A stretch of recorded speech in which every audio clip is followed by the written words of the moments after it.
It's a little known fact that in early Appalachian history, libraries would have never existed if it wasn't for the efforts of women. For a very long time in the late 1800s and early 1900s, it was women who made it possible for libraries to exist at all.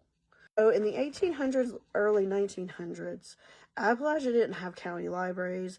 They didn't have tax funding for books. They didn't have easy transportation to get to libraries. Schools were usually small. They were community schools in the one-room schoolhouses. Town governments, they were limited. If books were going to circulate in the town, somebody had to make that happen, and that work was taken up by women. Teachers, church groups, women's clubs, they are the first people to begin to collect books in their towns and their regions, and they figured out places to store them, like schools, churches, people's homes, and they would loan them out informally. There were so many mothers and women who recognized the importance of books and being able to read.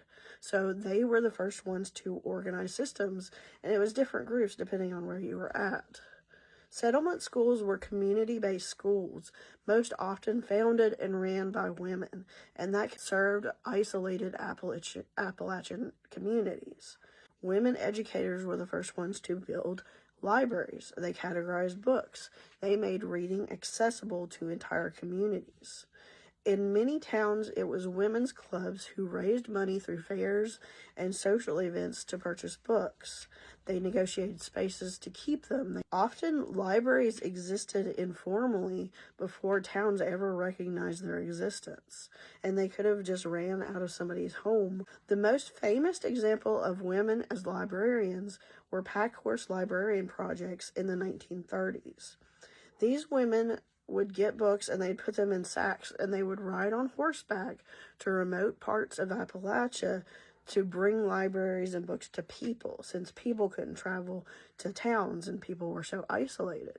So these women were riding in the snow and the rain and in these harsh conditions to bring books to people, and they would loan books to anybody who wanted them, and they would find books for people who had like special interests like farming or could use a specific type of book for reference. So that in itself was one of the biggest examples, and that was a basis for later libraries as well, and a basis for women to continue library work as time went on. So women didn't just support libraries, they created them, they sustained them. And long before libraries were public institutions like they are today, women were the ones who made sure that they were part of everyday life.